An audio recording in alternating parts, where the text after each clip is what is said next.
worth coming back to the studio for a second, because you'll see that we do have a bit of a vantage point as well. Our studio here is just at the top of Chapel Hill, so they're just turning the corner. Here we have the rifles just passing us, and Greville and Roy and I have a great view of them as they are walking down Chapel Hill, ready to provide that guard of honour when the procession starts a little later on. So just to give you a sense of some of the geography here. And there you have the magnificent green space of the quadrangle in Windsor Castle, with the state entrance just to the left-hand side. That's where we'll see the procession starting a little later on. And we have the band of the Royal Marines making a very, very grand and impressive entrance.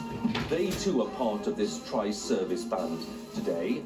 We saw the Royal Air Force Marines just starting, taking their place. And they will be playing a selection of music.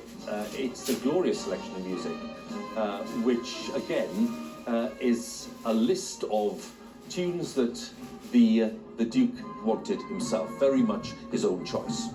Indeed, and I was speaking to the Major General. I saw you were interviewing him earlier, and they were very involved and working with the Duke on choosing the music, with the Senior Director of Music, Lieutenant Colonel Simon Hoare of the Coldstream Guards. But I was just looking at the quadrangle there, Hugh, and reminding myself that it's extremely difficult to march on grass. It's not something you would probably think about, but when you're marching on a road, tarmac, you can hear each other's feet and you can all keep in step relatively easily. But the minute you get on grass, all that goes. So it'll be interesting just to watch them coming in here. But I know they've rehearsed it and they'll be absolutely fine. We're talking about connections with the Army, and of course we're talking about connections with the Navy. The Royal Air Force too, given the Duke's very strong connections with RAF Northolt and other bases too.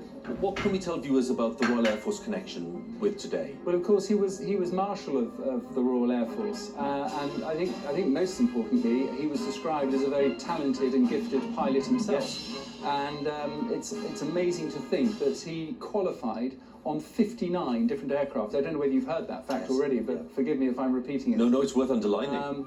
And as we've seen from the coverage over this past week, it was very difficult to keep him out of the cockpit. And of course, the RAF are extremely proud of that. Isn't that a lovely sight?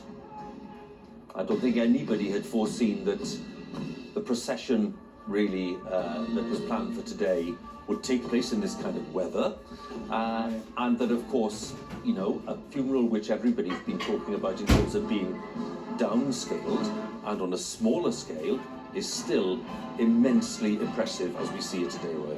It absolutely is, and again, I think that's something that the Duke of Edinburgh, as we know, every bit of this funeral was done with his wishes. He meticulously planned it down to the last detail, even just things like you were mentioning his commitment and service with the RAF. The insignia on the altar inside St George's Chapel, personally chosen by him, his RAF wings will be there, yes, right on the altar. But it is a magnificent sight. It doesn't feel, which I think is a wonderful thing, it doesn't feel like a small-scale down funeral. And I think, again, to go back to how the family are preparing for the day's news, I think that is something that the family will feel very happy about. Band of the Scots Guards. Now, the Tri-Service Band will be directed by Lieutenant Colonel Simon Hoare, who is the Senior Director of Music in the Household Division. And just in the background there, where we see the Foot Guards just against this wall, Coldstream Guards and Welsh Guards are present today as part of those lining the quadrangle. And on the other end of the quadrangle, if you just catch sight of them there, just in the far distance, in the sunshine, you have the Household Cavalry, the Blues and Royals and the Life Guards, who are also lining the quadrangle.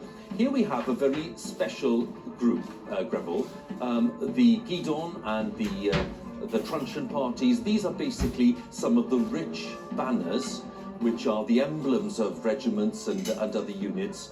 And of course for the Gurkhas themselves, the Queen's truncheon as they call it, which is again, I think it was a gift from Queen Victoria, which is part of the really kind of important symbols that the regiments have. Yes, and I think I'd go further than the symbols, Hugh. These are the soul of the regiment. This is representative of the very heart of the regiment. Each of these flags, for want of a better term, but guidons and these what we call colours. You've got the regimental colour and the Queen's colour there, which is the Union flag. And of course, these are the colours that we see trooped every year on the birthday parade to commemorate Her Majesty's birthday. So each of these regiments with special relationships with His Royal Highness are represented in this party. A huge honour for the young soldiers and officers who are carrying these colours and guidons and the truncheon. Highlanders look magnificent, don't they? They do. They look absolutely magnificent. The 4th Battalion of the Royal Regiment of Scotland, again, a bit like the Rifles when they were merged, but very nice that they were able to keep their antecedent.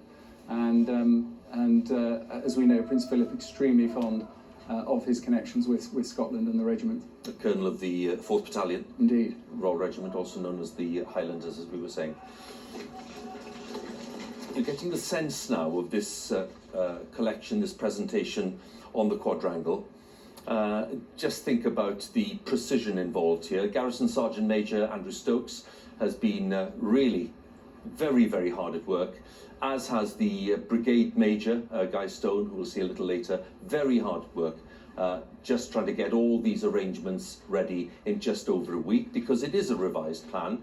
It has involved lots of last-minute changes, and the work that's gone into it has been immense. And just look at that standard. That's magnificent. That's the biggest version, if you like, of the Royal Standard, the state standard above the round tower there in Windsor Castle. So the best possible conditions too for flying the flag. It's interesting what you say about Vern Stokes and Guy Stone, who are the architects of this parade, and you know, they're the ones who had to rethink the whole plan due to the coronavirus. And there he is, the Garrison Sergeant Major, just putting the finishing touches to the parade there, making sure the ensigns are properly lined up. The Royal Air Force Band approaching the George IV gate. And they are musicians from the combined bands of the Royal Air Force. So selected for this event, and of course again, a matter of deep pride for all of those taking part. Looking right down the long walk, over 2 miles of it, through that gateway. It's a vista really to be very proud of and to take great delight in seeing, especially with such a clear day, with such a clear view. It's funny you mentioned the weather earlier, Hugh. I do remember when the Coldstream Guards were presented with their new colours in 2012 in this very spot in the quadrangle at Windsor Castle, and it was a miserable day. And I think you've seen earlier Drum Major Scott Fitzgerald, who will be leading the Grenadiers yes. down to the chapel.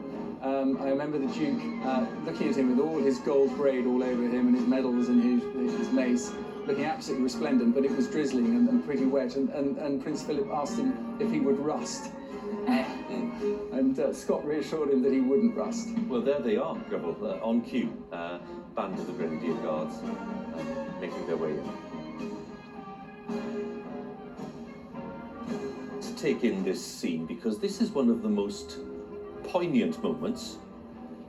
That there in the bottom of the shot we've just seen, and now we have a great view of it, is the carriage. That's the Duke's carriage. He was a very expert carriage driver with the ponies. Some words on that, Roy? Absolutely, and this is a moment that when the palace announced yesterday, I think everyone found extremely poignant. These are His Royal Highness's 2 fell ponies, Balmoral Nevis, bred by the Queen at Balmoral, and another one called Storm. These, both ponies born in 2008, these will stand in the quadrangle as the Land Rover bearing his body drives around, and I think that's an extremely poignant moment. Of course, Duke of Edinburgh took up carriage driving at the age of 50, and that is a pastime that gave him enormous amounts of joy. It was his personal wish, and that he wanted the ponies there to see him on his final journey. It's remarkable that he was still really engaged in that, which is such an energetic sport to engage in well into his 90s. Amazing, and one of the lovely things we heard from the royal family last week was on Sunday, the Earl and Countess of Wessex, and of course their daughter Lady Louise, a keen carriage driver now, she is now driving some of His Royal Highness's ponies, talked about how he ended up in ditches here and there when he started out, and even very recently, it was one of the pastimes that gave him the most joy And I think just showed his sort of hair-raising love for life, however dangerous it was, and it was never too late to take up a new hobby. And on the seat of the carriage, just to underline again how poignant this is, we have the cap and the whip. There we have them. And all of this planned, all of this there for people to take in the interests, the commitment,